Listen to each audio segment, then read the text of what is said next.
जैसे कि हमने पहले वीडियो में देखा था, गोन्याक्सु को इन लोगों ने बहुत ज़्यादा गुस्सा दिला लिया था और गोन्याक्सु ने इन दोनों को धमकी दी कि तुम लोगों ने जो आज किया है उसका बदला मैं कभी और ज़रूर लूँगा।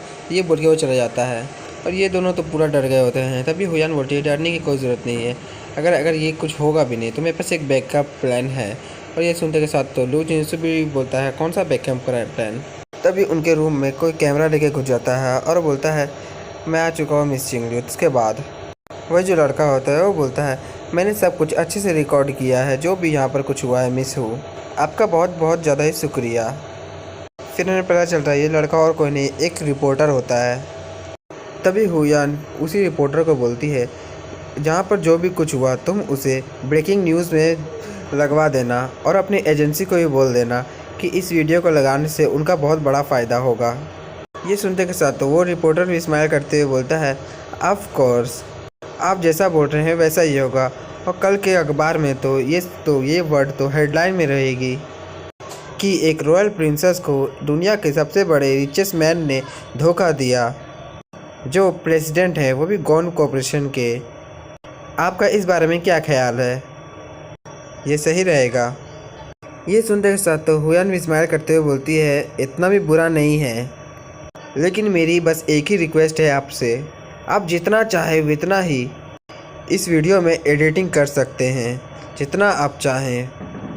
इतना सुनते के साथ तो वो रिपोर्टर भी स्माइल करते हुए बोलता है आपको घबराने की बिल्कुल भी ज़रूरत नहीं है, मैं ये सब देख लूँगा, मैं इतना एडिटिंग कर दूँगा कि आप देख के ही खुश हो जाएगी। इतना बोलते के साथ ही वो दरवाज़ा खोल के वहाँ से जाने लगता है। और तभी लू जिनसु हुयान से बोलता है क्या वही तुम्हारा बैकअप प्लान था? तुम्हारा बैकअप प्लान क्या यही था कि तुम ये सब रिकॉर्ड करवा के ब्रेकिंग न्यूज़ में लगवा दो और गोन्याक्सु की इज्जत का धज्जियाँ उड़ाने का? ये सुनते के साथ तो हुयान भी स्माइल करते हुए बोलती है हाँ मेरा यही प्लान था शुरू से ही, इसीलिए तो मैं शुरू से ही मीडिया के कांटेक्ट में थी और मीडिया को बोल के रखा था कि तुम्हारा एक बंदे को मेरे घर भेज देना अगर अच्छी न्यूज़ चाहिए तो। और जब ये वीडियो पब्लिश हो जाएगा जिस गोन्याक्सु की पूरी सब जगह पर उसकी इज्जत ख़राब हो जाएगी और चिंगलियो भी उसके पास वापस नहीं आएगी और ऐसे तो हमारा प्लान कामयाब हो जाएगा। तभी ये सब सुन के लू जिनसु के भी हालत ख़राब हो गई होती है और वो हुयान को बोलता है हुयान तुम तो बहुत ज़्यादा ही चालाक हो, तुमने तो बहुत ज़्यादा ही आगे तक का सोच लिया था। ये सब बोल के वो हुयान की तारीफ़ करने लगता है। तभी हुयान जाती है और एक सोफ़े में बैठ जाती है और फिर लू जिनसु को बोलती है तुम्हें क्या लगता है कि मैं ज़्यादा चालाक हूँ? तुम जैसा सोच रहे हो मैं उससे भी ज़्यादा ही आगे की सोचती हूँ। और ये बिल्कुल भी मत भूलो लू जिनसु कि हम दोनों सेम बोट पे ही सवार हैं, मैं भी उन्हें अलग करना चाहती हूँ और तुम भी।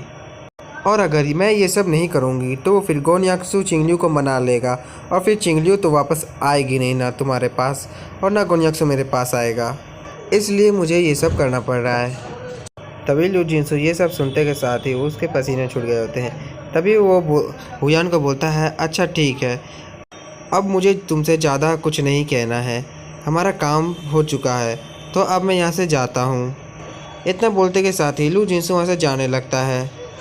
तभी पीछे से हुयान उसे चिल्लाते हुए बोलती है रुको अभी कहाँ जा रहे हो, तुम कहाँ जा रहे हो लू जिनसु, तुम भूलो मत जब तक हमारा गोल कंप्लीट नहीं होता तब तक तुम भी यहीं रहोगे और मैं भी, जब तक हम लोग चिंगलियो का किसी तरह से उसका मिसकैरेज ना करा दें जिससे उसकी जो मेमोरीज़ है वो लॉस हो जाएंगी, तभी तुम चिंगलियो को वापस पा सकोगे। ये सुनते के साथ तो लू जिनसु भी वहीं रुक जाता है और बोलता है अच्छा ठीक है तुम्हारा ये भी बात ठीक है, तो फिर आगे क्या, अब हम लोग आगे क्या करेंगे? ये सुनते के साथ तो हुयान तो बहुत ज़्यादा शैतानी स्माइल करने लगती है और बोलती है अब हम चिंगलियो पे डायरेक्ट अटैक करेंगे, हम उस पर ऐसा वार करेंगे जिससे वो अपने बच्चे को खो देगी और अपने बच्चे के साथ अपने मेमोरीज़ को।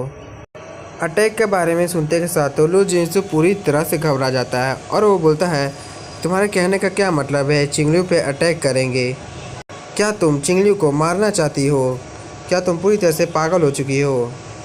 तभी हुयान के बगल वाले टेबल में एक गिलास में वाइन भरी हुई रहती है, वो उसे उठाती है और बोलती है तुम अच्छी तरह से जानते हो कि मेरे कहने का क्या मतलब है। मेरे कहने का ये मतलब नहीं है कि तुम उसे जाके मार दो, मेरे कहने का मतलब ये है कि तुम उसके साथ जाके वो सब करो। जिसके कारण उसका मिसकैरेज हो जाएगा। ये सुनते के साथ तो लू जिनसो और भी ज़्यादा घबरा जाता है और वो बोलता है, आखिर तुम्हारे कहने का क्या मतलब है? क्या तुम पूरी तरह से पागल हो चुकी हो? वो प्रिंसेस है, आखिर मैं उसके साथ वो सब कैसे कर पाऊँगा?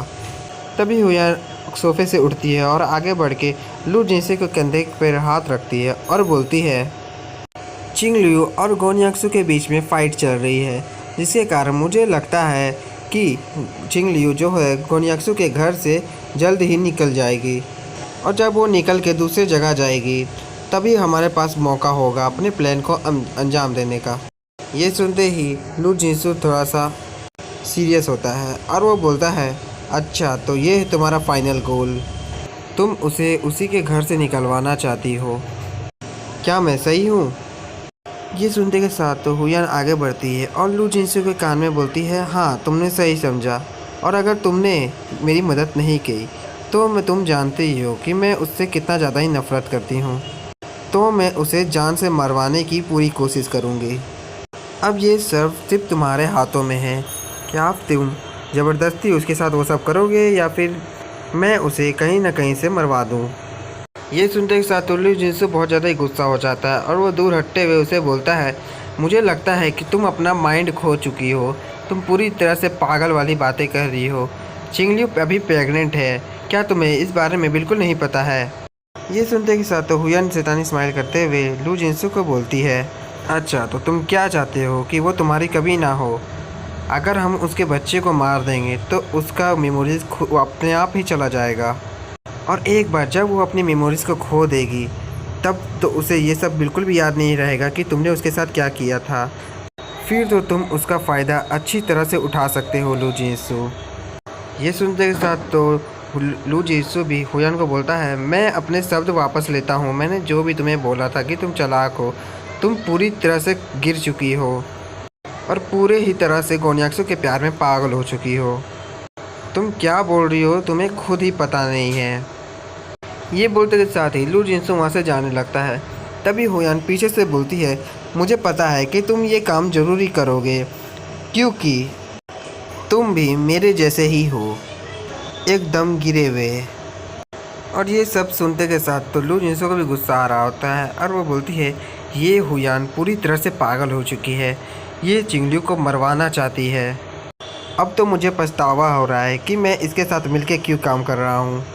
लू जिनसू को जाता देख हुयान बोलती है, जब एक जंगली जानवर को हम पिंजरे में बंद करके रखते हैं तो हम उसकी फ़ाइटिंग बिल्कुल भी नहीं देख सकते हैं, लेकिन जब उसके दरवाजे को हम खोल दें और उसे आज़ाद कर दें तब तो बहुत ज़्यादा ही इंटरेस्टिंग हो जाता है उसे देखना कि वो क्या क्या करता है।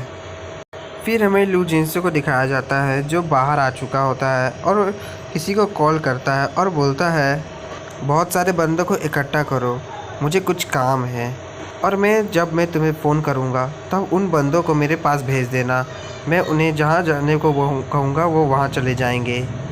और यहाँ ख़त्म होता है my dad is mister president का एपिसोड 177।